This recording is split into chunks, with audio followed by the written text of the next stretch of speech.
사람은 누구나 본인의 이면을 들키고 싶지 않아 해. 나 자신으로 보이길 원하지만 누군가 날 알아볼까 불안해지는. 그래서일까? 나와 가까우면 가까울수록 본인의 진심을 털어놓기란 여간 쉽지 않은 일이야.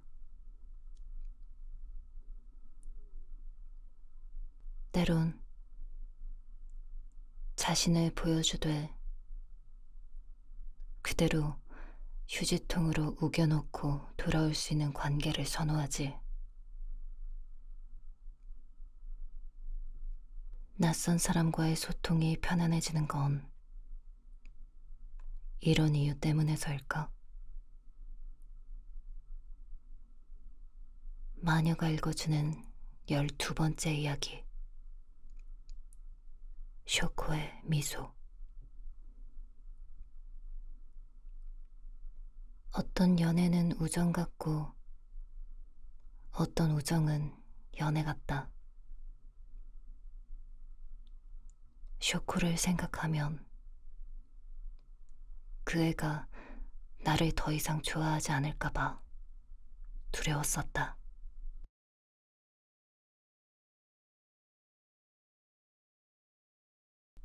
나는 차가운 모래 속에 두 손을 넣고 검게 빛나는 바다를 바라본다. 우주의 가장자리 같다. 쇼코는 해변에 서 있으면 이 세상의 변두리에선 느낌이 든다고 말했었다. 중심에서 밀려나고 사람들에게서도 밀려나서 역시나 대양에서 밀려난 바다의 가장자리를 만나는 기분이라고. 외톨이들끼리 만나서 발가락이나 적시는 그 기분이 그렇게 좋지는 않다고 했다.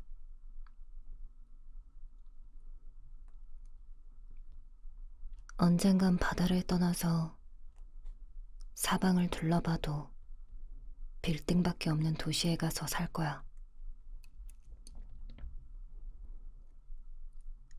쇼크는 언젠가는 이라고 말했다. 17살에도 23살에도 언젠가는 도시로 나갈 거고 언젠가는 한국을 일주일 동안 여행할 거고 언젠가는 남자와도 함께 살아볼 거고 언젠가는 병원을 관둘 거고 언젠가는 고양이를 키울 거고 무엇이든 해보리라고 내게 이야기했다.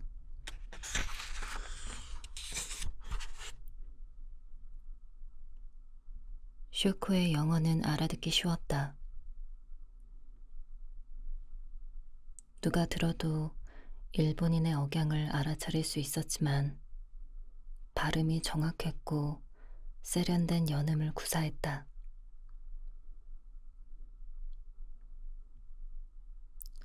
한국인 학생들과 일본인 학생들이 모여 앉은 등나무 아래에서 쇼코는 유창한 영어로 말했다.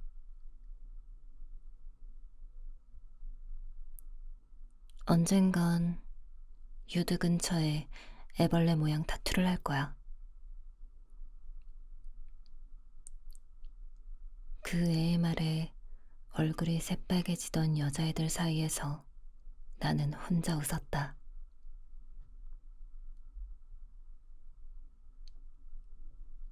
쇼코는 3명의 여학생들과 함께 우리 학교로 견학을 왔다.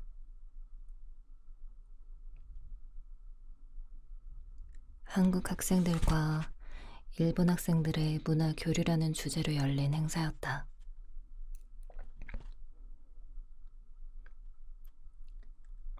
일본 문화가 한국에 전격 개방되던 해였다.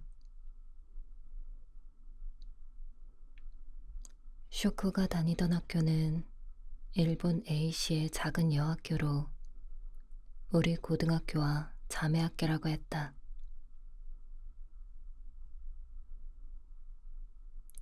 쇼코는 그 학교 1학년 중에서 가장 영어를 잘하는 4명 안에 들어서 우리 학교를 방문했다.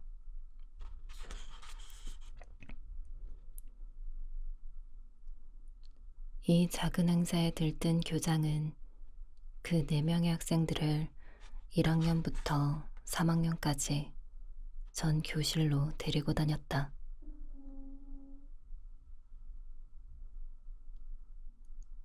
그 애들은 지치지도 않는지 마지막 목적지인 우리 교실에까지 와서도 명랑하게 인사했다.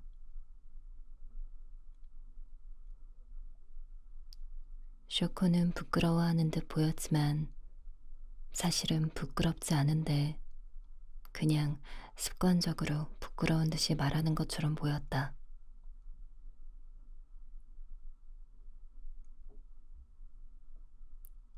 쇼코가 한국에 오기 전에 엄마와 나와 할아버지는 시간이 날 때마다 집을 청소했다.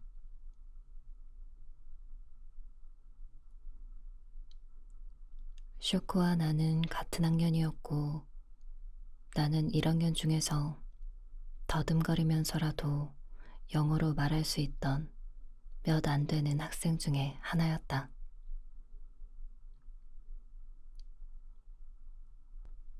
담임은 그런 이유를 들며 엄마에게 쇼코가 한국에서 머무는 일주일 동안 우리 집에서 머물 수 있기를 청했다.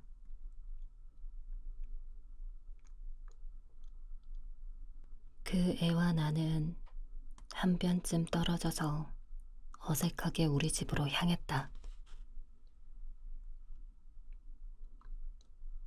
현관문을 열고 집에 들어갔을 때 우리를 바라보며 웃던 엄마와 할아버지의 얼굴이 아직도 떠오른다.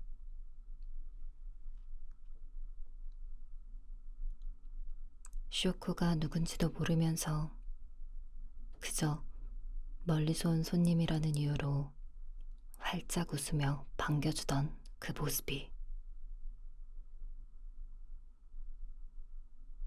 애정 표현에 서툴고 서로에게 웃어주는 일조차 어색해하던 가족이었기에 쇼코를 반갑게 맞이하던 할아버지와 엄마의 얼굴은 낯설고 우스꽝스럽게만 보였다. 네가 쇼코니? 반갑다. 집이 좁아서 불편하진 않을지 모르겠네. 엄마는 쇼코가 알아들을 줄 안다는 듯이 한국어로 이런저런 이야기를 했고 할아버지는 그 말을 일본어로 전하면서 연신 미소 지었다. 할아버지는 소파에 앉아 텔레비전을 보면서 잿더리를 가져와라, 물 떠와라, 발을 데울 더운 물을 가져와라 명령할 줄만 알았다. 내가 학교에서 돌아오면 늘 앉아있는 그 자리에서 나를 힐끗 보고는 다시 텔레비전을 보는 식이었다. 그런데 할아버지가 텔레비전을 끄고 쇼코에게 이런저런 것들을 물어보고 있었다. 일본어로 말하는 할아버지의 목소리에는 자신감이 붙어 있었다. 괴팍한 일본인 교사들에게서 배운 말이었지만 일본어는 할아버지가 유일하게 할 줄 아는 외국어였다.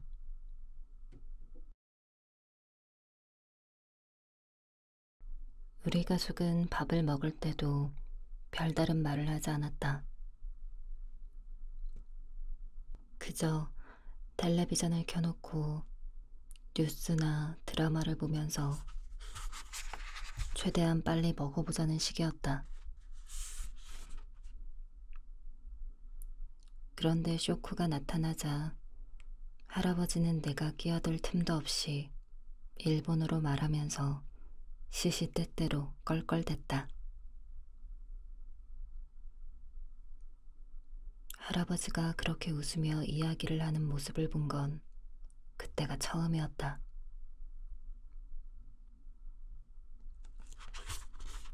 쇼크는 무릎을 꿇고 앉아서 아주 상냥하게 할아버지의 말을 듣고 미소를 지었다.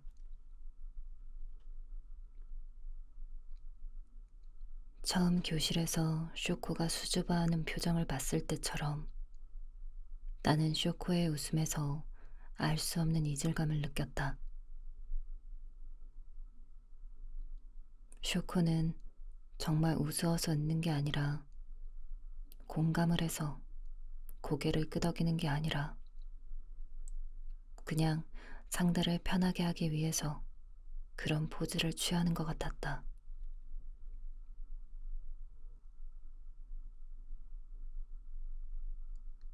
할아버지는 때때로 쇼코 앞에서 나를 가리키며 웃었다.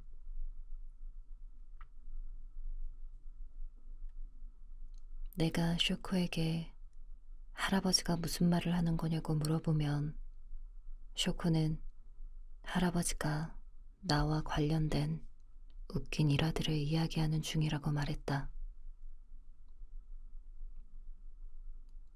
가령 내가 가방을 까먹고 학교에 갔다가 집에 돌아왔던 일이라든지 귀신 이야기를 듣다가 오줌을 쌌던 바보 같은 이야기였다.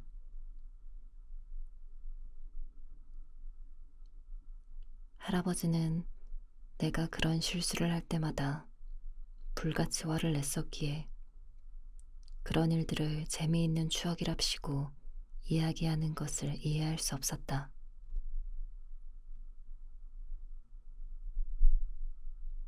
쇼코는 나보다 할아버지와 더 말이 잘 통하는 것 같았다.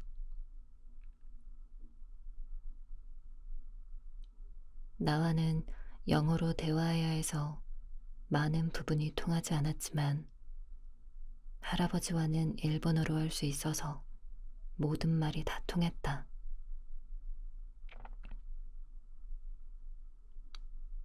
할아버지는 쇼코에게 자신을 미스터 김이라고 불러달라고 부탁했다. 쇼코와는 친구가 되고 싶다고.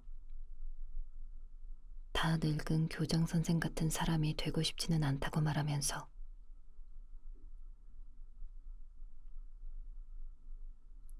여름방학을 앞둔 7월의 밤이었다. 쇼코와 나는 동네의 천변을 걸으며 이야기했다.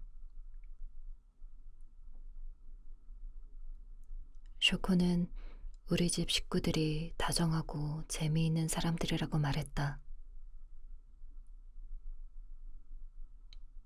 나는 대답하지 않았다.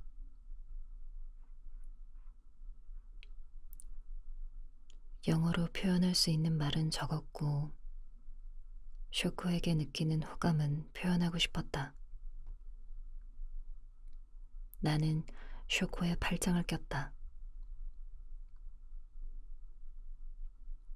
쇼코는 걸음을 멈춰서 굳은 표정으로 나를 바라보더니 딱딱한 영어로 말했다. 나는 이성애자야. 너에게 성적인 관심은 없어. 또 다른 동성들에게도 마찬가지야. 난 남자가 좋아. 나는 조금 놀라서 너에게 성적으로 관심이 없다고.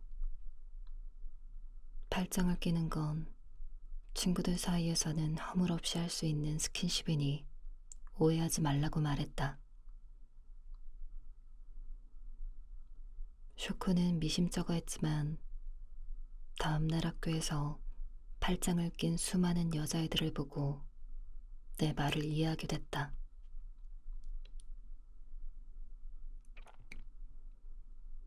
쇼코는 고모와 할아버지와 함께 산다고 했다. 그래서 우리 집에 왔을 때 우리 가족이 낯설지 않고 되려 편안한 기분이 들었다고 했다. 쇼코의 고모는 실질적인 가장이었지만 외박이 잦은 일을 해서 자주 집을 비운다고 했다. 그리고 할아버지는 자기를 공주처럼 대접해준다고. 자신이 세상에서 제일 예쁘고 똑똑한 여자아이인 줄 굳게 믿고 있다고 말했다. 할아버지에게 나는 종교고 하나뿐인 세계야. 그런 생각을 할 때마다 죽어버리고 싶어. 쇼코는 비가 내리던 날에 우산을 들고 마중 나오는 할아버지와 마주치지 않기 위해 담을 넘어 집으로 가기도 했다고 말했다.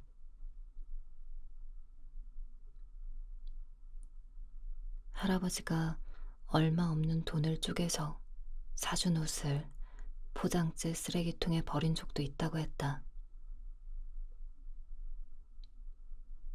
쇼코는 할아버지가 자기를 마치 여자친구처럼 생각하는 게 소름 끼친다고. 고등학교만 졸업하면 도쿄로 떠나서 다시는 고향으로 돌아가지 않을 거라고 말했다. 그럼 우리 할아버지 너에게 줄게. 할아버지는 내가 세상에서 제일 멍청한 애인 줄 알고 볼 때마다 살 좀 빼라고 닥달인데 옷은커녕 껌 한 통도 사준 적이 없어. 쇼코는 나를 보고 조용히 웃었다. 친절하지만 차가운 미소였다. 다 커버린 어른이 유치한 어린아이를 대하는 듯한 웃음이었다.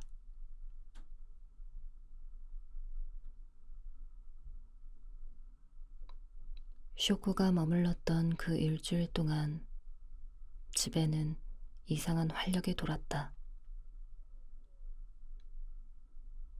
쇼코가 좋아한다는 수박을 사러 슈퍼에 간 할아버지. 영어든 일본어든 언어를 공부해야겠다고 목표를 정한 엄마.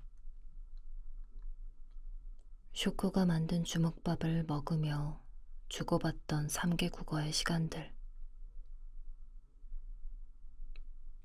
사진 찍을게요. 쇼코는 판탁스 카메라에 필름을 넣어서 수박을 먹고 있는 우리 세 사람의 얼굴을 찍었다. 뿐만 아니라 저녁을 준비하는 엄마, 거실을 청소하는 할아버지를 파파라치처럼 찍어댔다.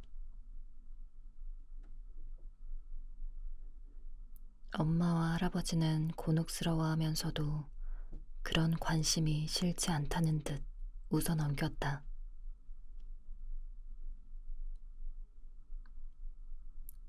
눈을 반짝이며 웃는 엄마와 말이 많은 할아버지는 내가 모르는 사람들 같았다. 이런 사람들을 바깥에서 만난다면 나는 주저앉고 좋은 어른들이라고 말할 수 있을지도 모른다고 생각했다. 엄마와 할아버지는 늘 무기력했고 사람을 사귀는 일에 서툴렀다. 나는 엄마와 할아버지를 작동하지 않아 해마다 먼지가 쌓이고 색이 바래가는 괴종시계 같은 사람들이라고 생각했었다. 변화할 의지도 아무런 목표도 없이 그저 그 자리에서 멈춰버린 사람들이라고.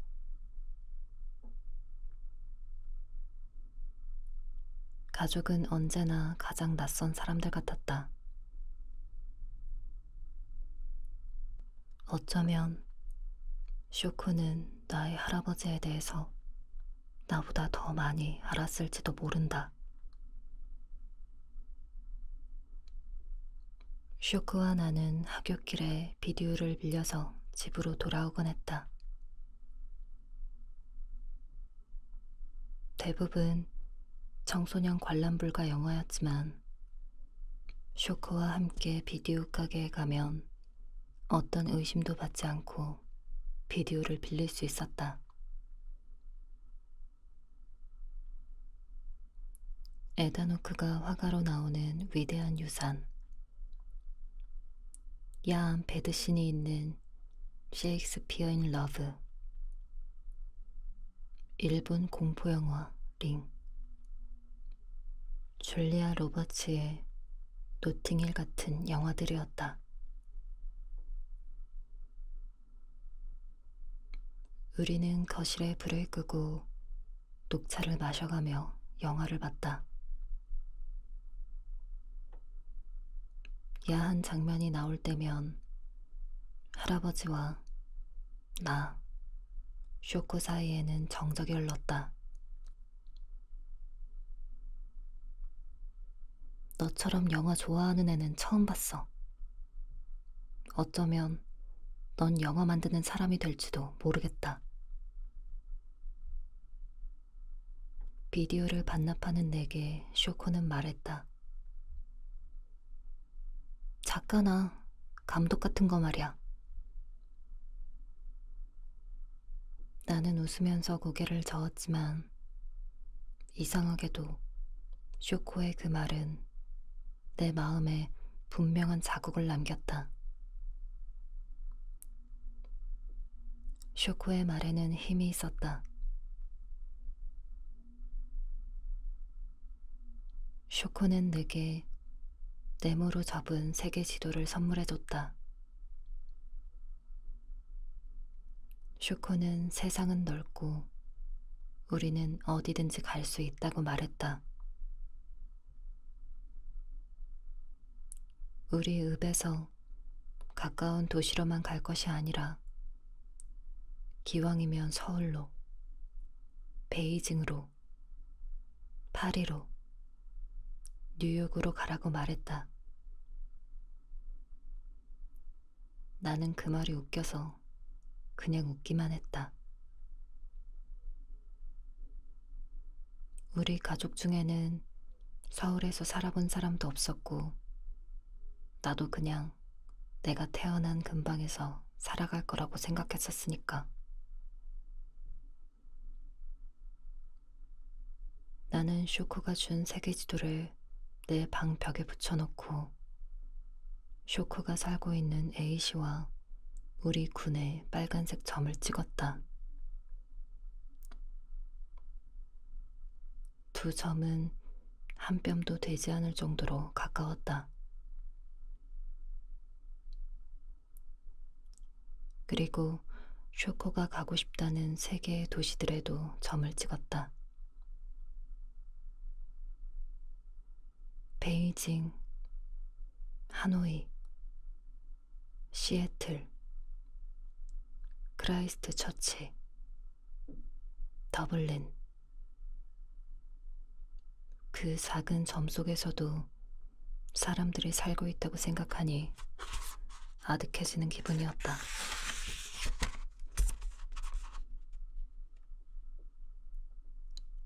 쇼코의 첫 번째 편지는 쇼코가 떠난 지 일주일 뒤에였다.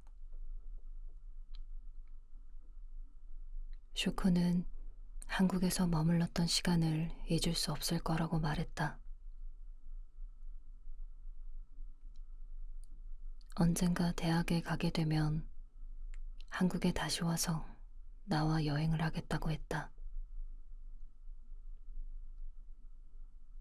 쇼코는 다시 도착한 일본이 너무나 습하고 집으로 들어가는 순간 무덤 속으로 들어가는 기분이었다고 불평했다. 그리고 다음에 만나면 꼭 팔짱을 끼자고 적었다.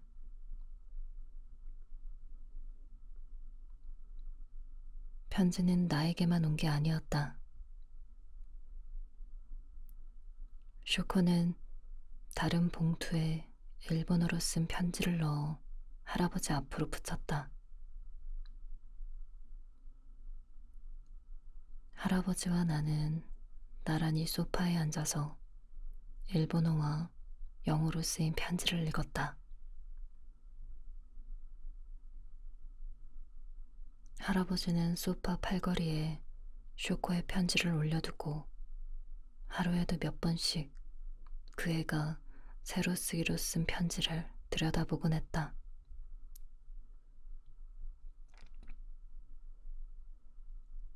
쇼코의 편지는 언제나 공평했다.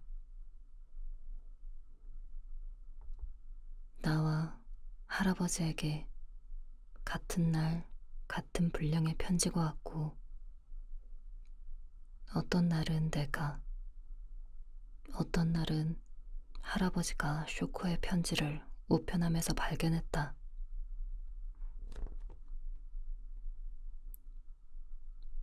우리는 경쟁하듯 우편함을 열어 편지를 확인했고, 나란히 소파에 앉아서 쇼코의 일상에 대해 이야기했다.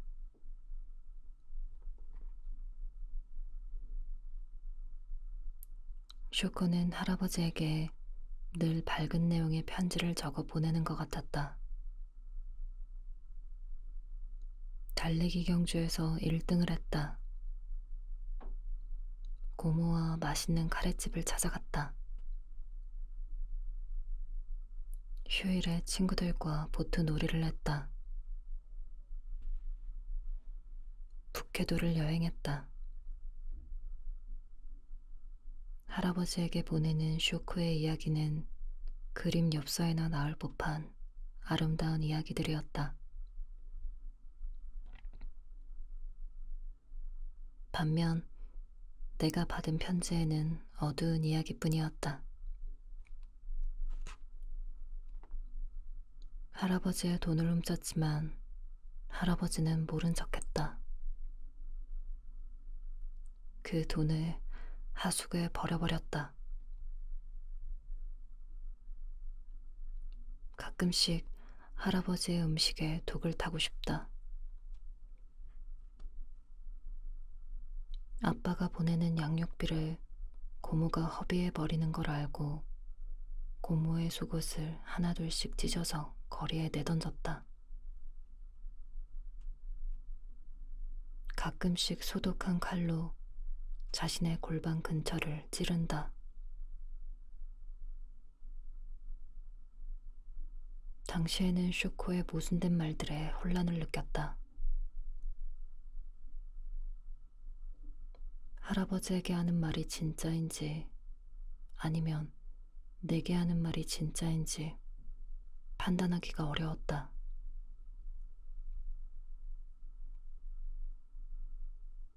그러나 시간이 지나면서 나는 그 두 종류의 편지가 모두 진실이었으리라 짐작했다.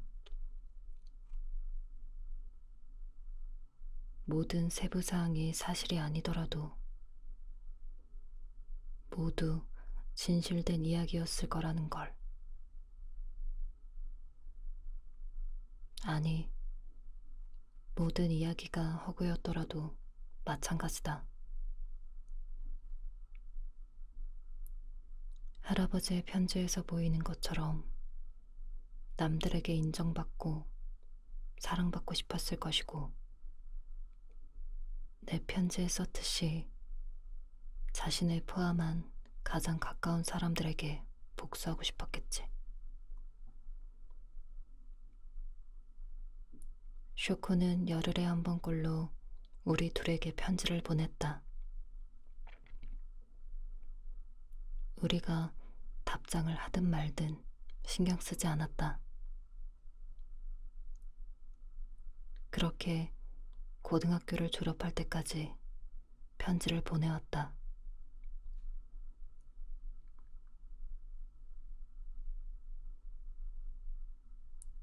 쇼코에게는 가까운 친구가 없었다고 한다.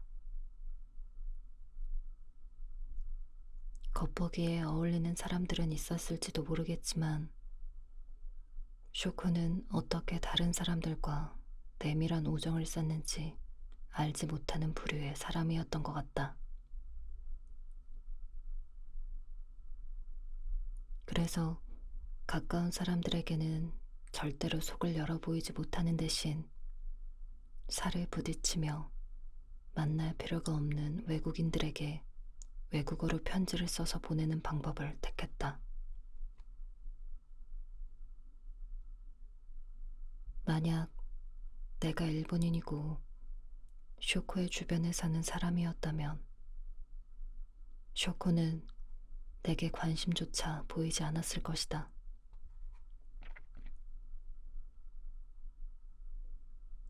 눈에서 멀어지면 마음에서도 멀어진다든가.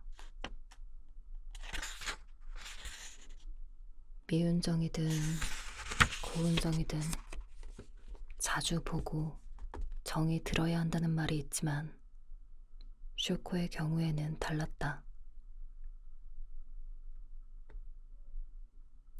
자신의 삶으로 절대 침입할 수 없는 사람. 보이지도 들리지도 않는 먼 곳에 있는 사람이어야 쇼코는 그를 친구라 부를 수 있었다.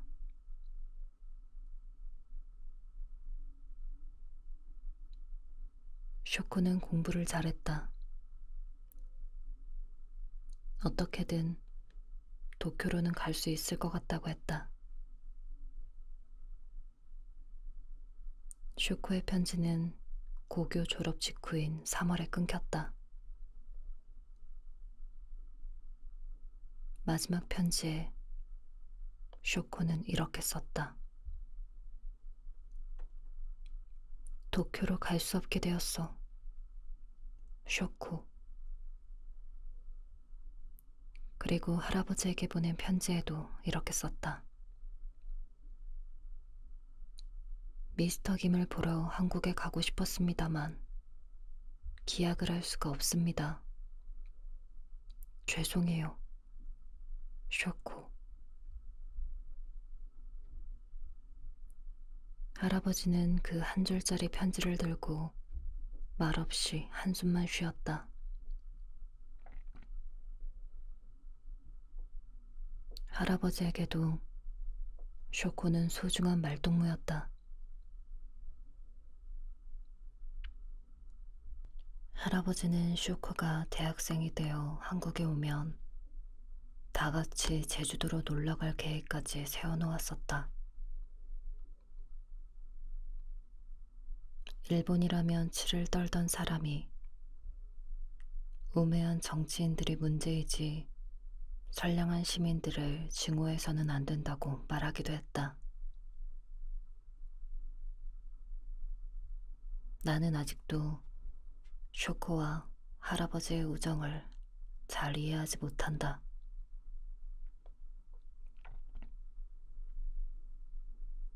할아버지는 그 뒤에도 산책을 하러 나간다면서 늘 우편함을 열어 쇼코의 편지가 왔는지 확인했다고 한다.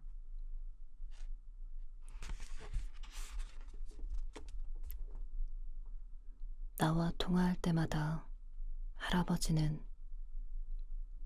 쇼코가 바쁜가 보지. 너에게는 연락이 없니? 라는 식의 말을 후렴구처럼 꼭 넣고서야 전화를 끊었다.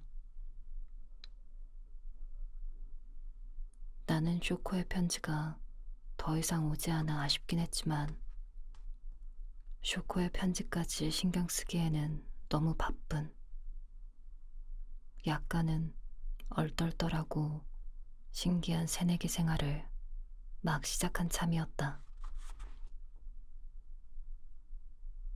서울의 한 사립대학교에서였다.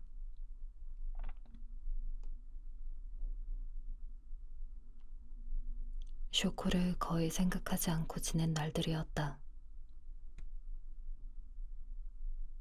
처음으로 애인을 사귀고 교환학생을 준비했다. 토플 영어 단어를 외우면서야 쇼코와 우리 집 근처 천변에서 잘 되지도 않는 영어로 이야기했던 일이 떠올랐다.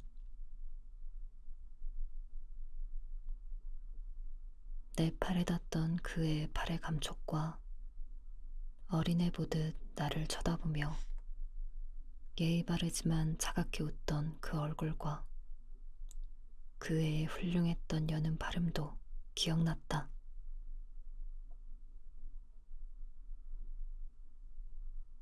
내가 알고 있는 건 쇼코의 집 주소뿐이었다.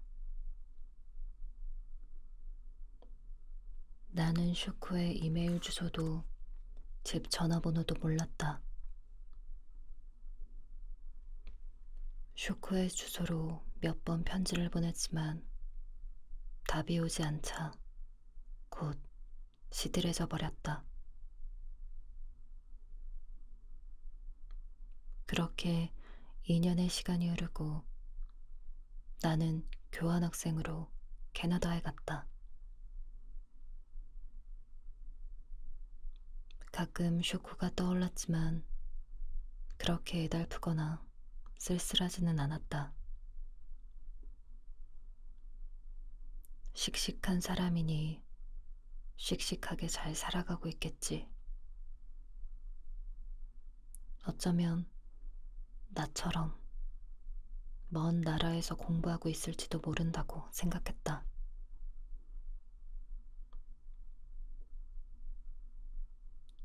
유학 생활이 거의 끝나가던 무렵 나는 야간 버스를 타고 국경을 넘어 뉴욕으로 2박 3일의 여행을 떠났다. 유스 호스텔에서 아침으로 나온 식빵을 냅킨에 몰래 싸들고 나와 점심과 저녁을 때우는 식의 배고픈 여행이었다. 그날 나는 시립도서관 앞 계단에 앉아서 저녁을 먹고 있었다. 누군가가 나를 뚫어지게 쳐다보는 것을 느끼면서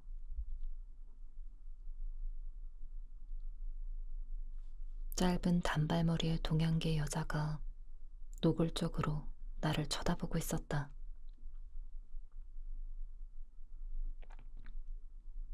나도 눈싸움에서 밀려서는 안 되겠다는 생각으로 그 여자를 쳐다봤다.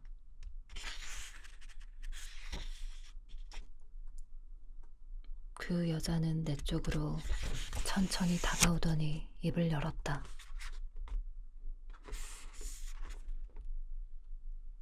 한국에서 왔지? 나 기억해? 나 하나야. 한국으로 견학 갔던 일본인 학생. 나는 천천히 고개를 끄덕였다. 일본인 견학생 중 한 명이었던 하나. 얼굴은 기억나지 않았지만 저음의 부드러운 목소리는 기억났다.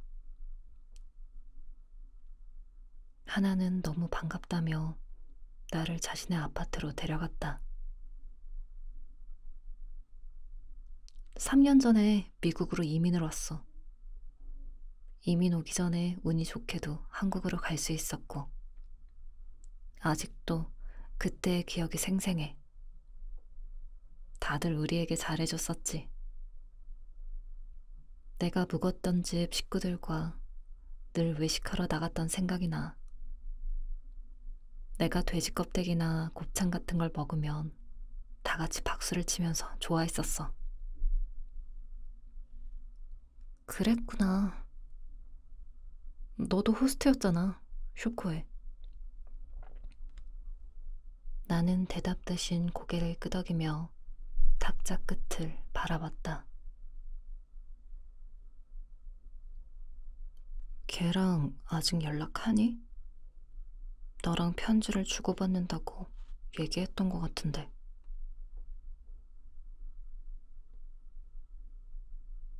나는 쇼코에게서 온 마지막 편지에 대해서 이야기했다.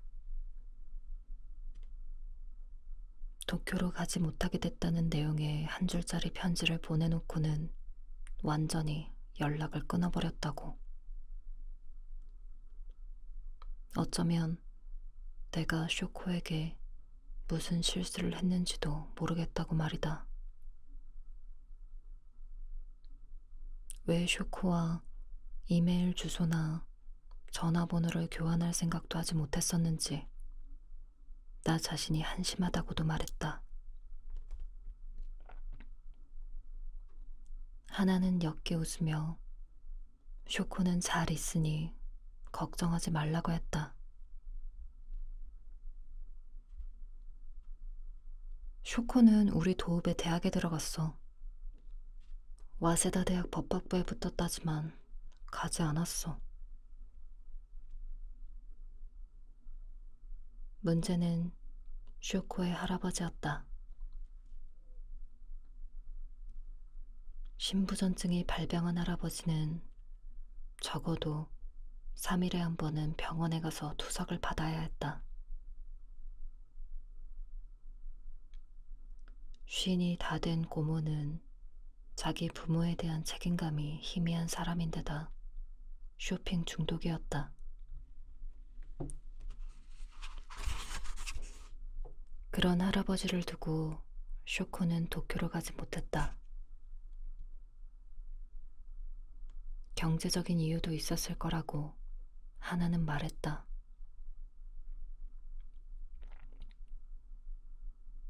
도읍의 대학을 4년 장학생으로 들어갔고 버스로 통학할 수 있는 거리라 부담 없이 다닐 수 있었다는 것이다.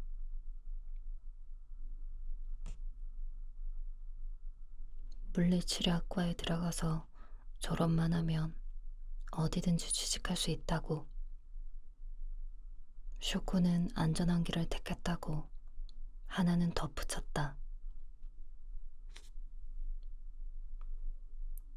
쇼코가 어떤 일을 하게 될지 특별히 상상해 본 적은 없었다.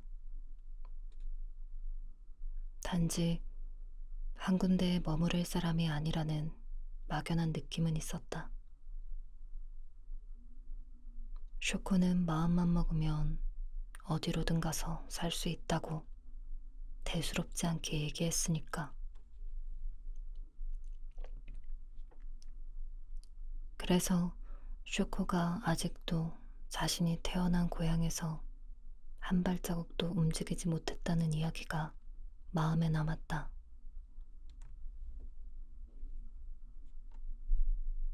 3일에 한 번씩 할아버지를 데리고 병원에 가는 쇼코의 모습. 와세다 대학에 입학 허가증을 버리는 쇼코의 모습. 아마 이틀 이상은 여행도 못했을 쇼코. 쇼코에게 느꼈던 서운함과 이상한 죄책감이 하나의 아파트에서 모두 사라져버렸다.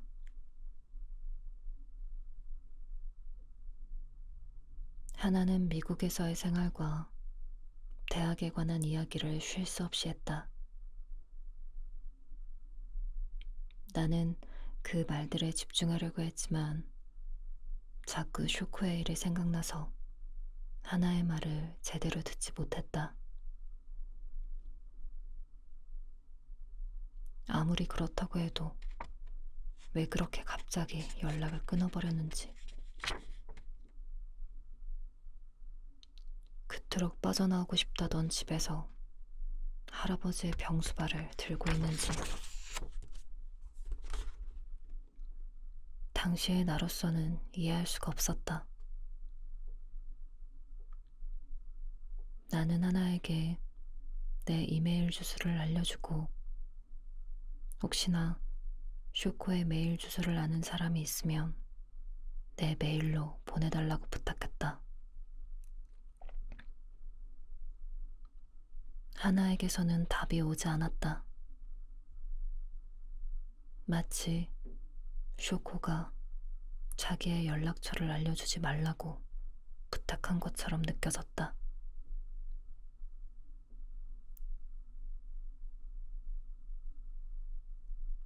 대학교 4학년 여름, 나는 쇼코의 집을 직접 찾아갔다. 도쿄에서 야간 버스를 타고 주소를 물어 쇼코가 살고 있다는 마을로 갔다.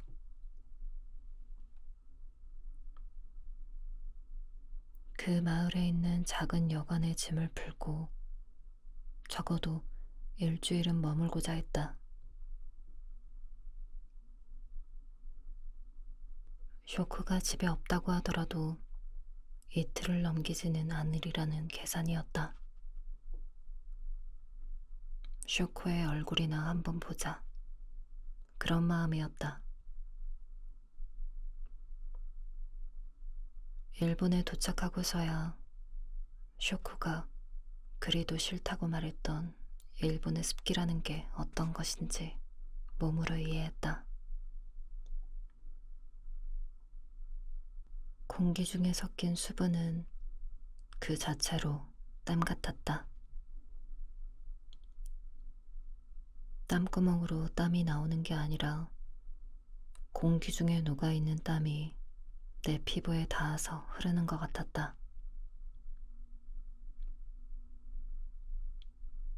쇼코의 집은 길을 건너면 바로 바닷가가 나오는 골목에 있었다. 작은 단독주택들이 붙어있는 조용한 지역이었다. 중년 남자 둘이 부두에 앉아서 낚시를 하고 있었다. 아이들뿐만 아니라 젊은 사람들조차 찾아보기 어려웠다. 가끔씩 지나가는 자동차나 스쿠터 소리가 들려오는 소리의 전부였다. 나는 쇼코의 주소지로 걸음을 옮겼다. 코발트색의 대문. 명패는 없었다.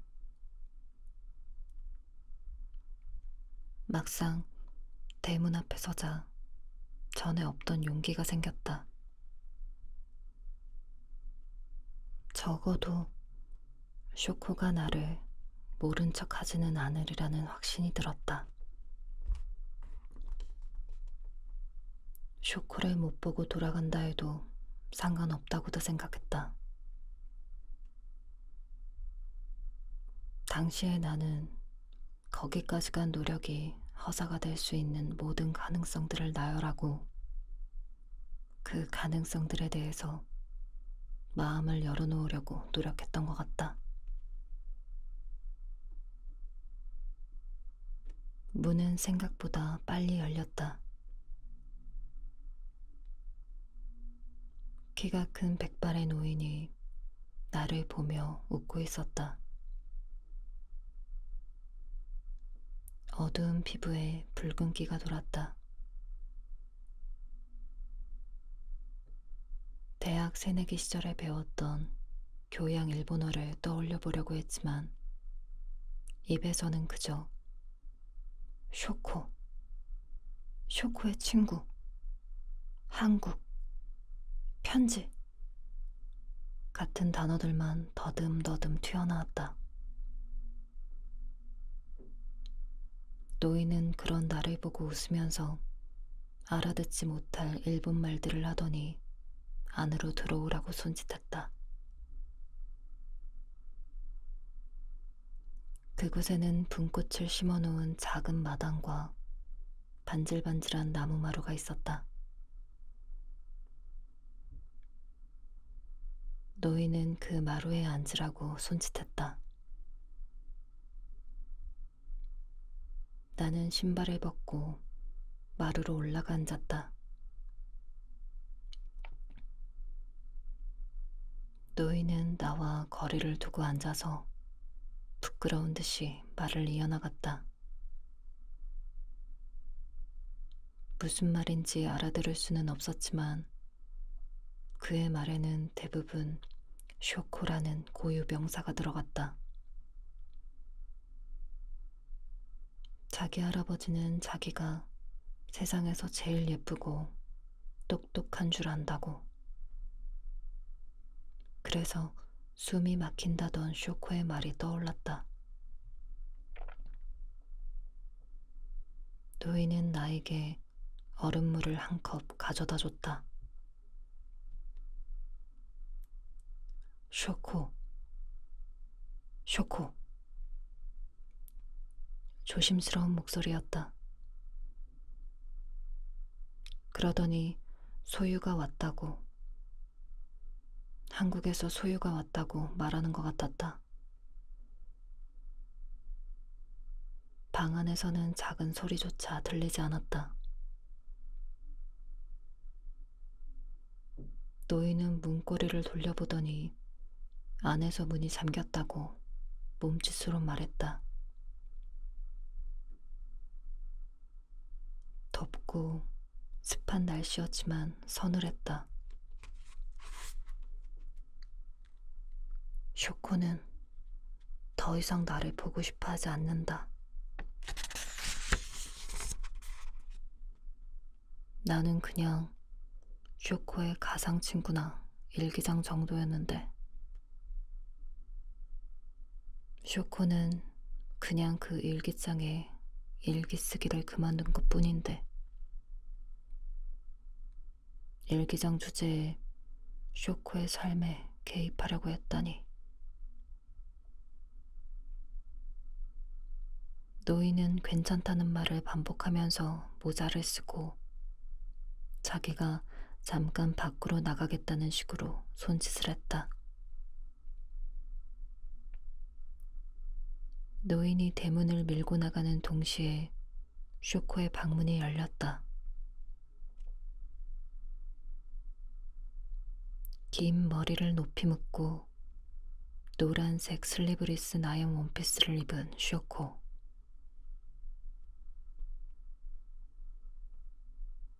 쇼코는 마루에 앉아 얼음물을 마시는 나를 물끄러미 내려다봤다. 그러고는 타박타박 걸어서 조금 거리를 둔 채 내 옆으로 와서 앉았다. 쇼코에게서 섬유유연제 냄새가 났다. 우리는 아무 말도 없이 그냥 정면을 응시하고 앉아 있었다. 쇼코는 앞을 바라보며 천천히 말했다. 내가 널 보러 한국으로 갈 줄 알았는데. 나는 쇼코의 옆 얼굴을 보며 말했다. 내가 먼저 와서 실망했지. 쇼코는 잠시 침묵하더니 입을 아주 작게 열고 한숨을 쉬듯 말했다.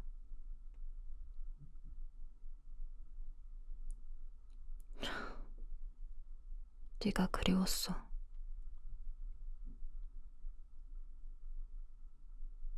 나는 쇼코가 조금 미워져서 나도 네가 보고 싶었다고는 말하지 않았다. 그런데도 내가 그리웠었다는 그 말에 눈물이 났다. 어떤 연애는 우정 같고 어떤 우정은 연애 같다. 쇼코를 생각하면 그 애가 나를 더 이상 좋아하지 않을까봐 두려웠었다. 사실 쇼코는 아무 사람도 아니었다. 당장 쇼코를 잃어버린다고 해도 내 일상이 달라질 수는 없었다. 쇼코는 내 고용인도 아니었고 나와 일상을 공유하는 대학 동기도 아니었고 가까운 동네 친구도 아니었다.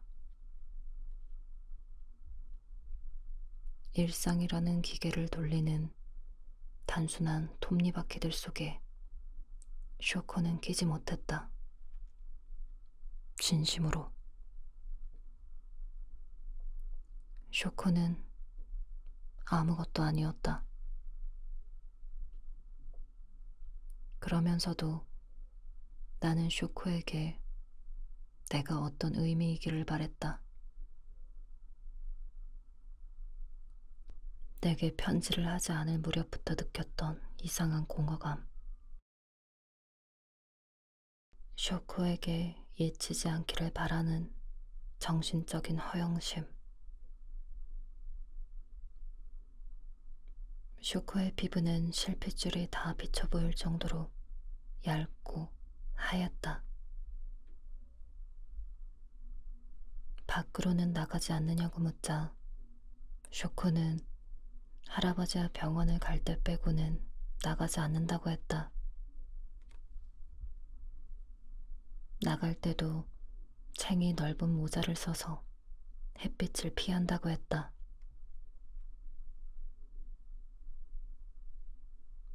왜 도쿄로 가지 않았느냐고 묻자 쇼코는 나를 똑바로 보고 웃으면서 고개를 가로저었다.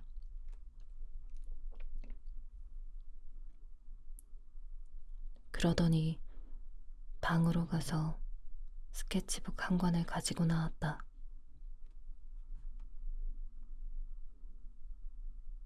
팔절지 크기의 스케치북을 펼치자 크레파스로 그린 단순한 그림들이 있었다. 어떤 그림은 그저 북북 그어놓은 색깔들 뿐이었고, 어떤 그림은 종이 구석에 작게 그려져 있었다. 그림 아래에는 크레파스로 쓴 삐뚤빼뚤한 글씨가 적혀 있었다. 쇼코는 손가락으로 그 글자들을 가리키며 일본어로 읽고 영어로 말했다. 불에 타담한 발바닥, 등이 꺼져버린 하이웨이 위의 가로등, 썩었으되 그것뿐인 씨앗, 발에 맞춰 걷지 못하는 군인, 의욕 없는 독재자, 전형의 반대말, 그러나 전형, 이럴 줄 알았다는 말에 이상한 메아리, 얼어 죽기 직전까지 바닥을 찍는 비둘기. 쇼코는 그림들과 그 제목들을 다 소개한 후에 손가락으로 자신을 가리키며 말했다. 나, 쇼코. 쇼코는 퓨즈가 나가 있는 것 같았다. 나는 무거운 마음을 누르며 그림을 참 잘 그린다고 마음에도 없는 소리를 냈다. 쇼코는 그림을 그릴까봐, 아니, 글을 써볼까? 라고 말하면서 그 예의 바른 웃음을 지어 보였다. 어렸을 때 쇼코가 지었던 웃음과 같은 웃음이었다. 하지만 어린 시절에는 차갑고 어른스럽게 보이던 그 웃음에서 나는 쇼코의 나약하고 방어적인 태도를 읽었다. 쇼코를 나보다 강한 사람이라고 생각했었다. 하지만 쇼코는 약했다. 분명히 쇼코도 그때 느끼고 있었겠지. 내가 쇼코보다 정신적으로 더 강하고 힘센 사람이 되었다는 것을. 마음 한쪽이 부서져 버린 한 인간을 보며 나는 무슨 일인지 이상한 우월감에 휩싸였다.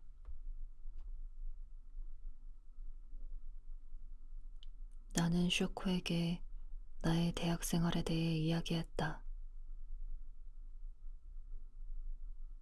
교환학생으로 캐나다에 갔던 이야기며 때때로 떠나는 배낭 여행과 새로 사귄 외국인들에 대해서, 뉴욕에서 하나를 만났던 일도 이야기했다.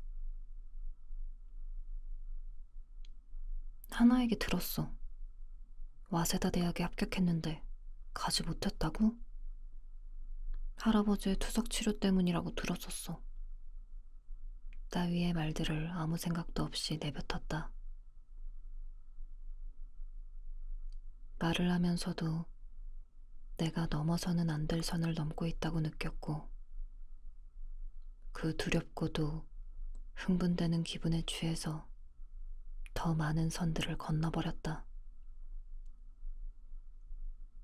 나는 네가 네 고향에서만 살 줄은 몰랐어.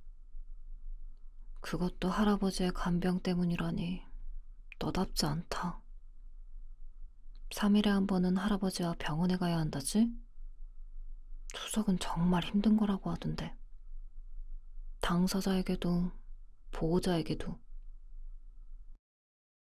나는 네가 네 할아버지를 그만큼이나 아끼는 줄은 몰랐어. 그때 쇼코가 내 말에 화를 내거나 적어도 자기 변호라도 했다면 나는 내가 했던 말들로 인해 이만큼이나 상처받지는 않았을 것이다. 쇼코는 미소 지으며 말했다. 그래, 나는 겁쟁이야. 쇼코는 스케치북을 접어 방으로 들고 들어갔다. 그리고 내게 다시는 그런 것들을 보여주지 않았다. 쇼코는 방에서 나와 마루에 앉더니 입을 열었다. 하지만 증오할수록 벗어날 수 없게 돼. 나는 마루의 끝에 어색하게 앉아 있었다. 그리고 왜 내가 쇼코를 만나기 위해 굳이 여기까지 왔는지 기억을 더듬었다. 쇼코는 아는 사람도 그렇다고 모르는 사람도 아니었고, 친구라고 하기엔 낯선 사람이었다.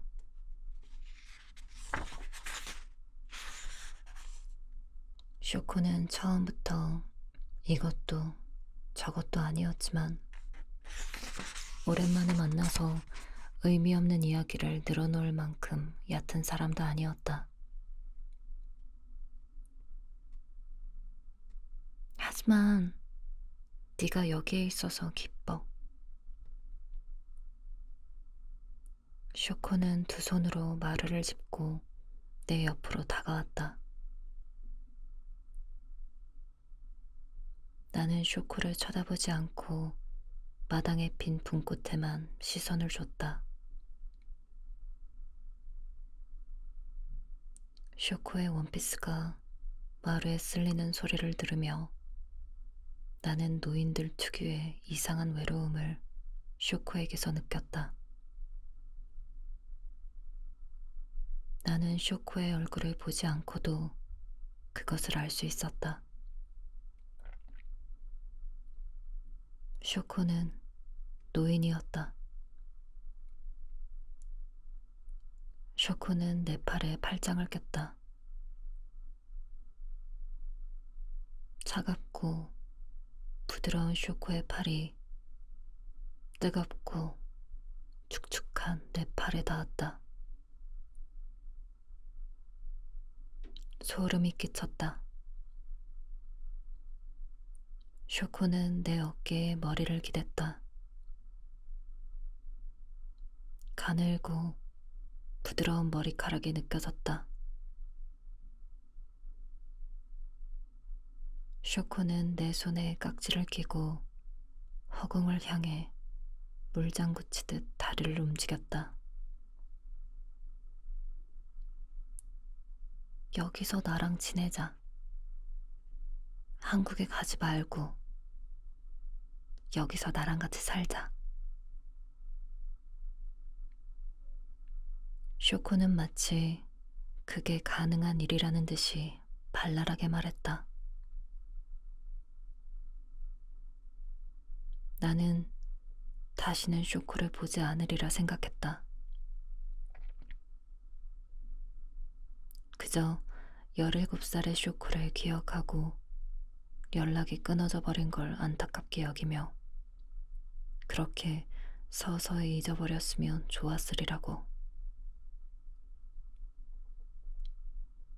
뉴욕 시립 도서관 앞에서 하나와 마주치지 않았더라면, 그래서 쇼코에 대한 안타까움과 궁금증을 품지 않았더라면 나는 그렇게 쇼코를 기억 속에서 지워버릴 수도 있었을 것이다. 어디로 떠나지도 못하면서 그렇다고 그렇게 박혀버린 삶을 사랑하지도 않는 사람의 맨 얼굴을 들여다보는 일은 유쾌하지 않았다.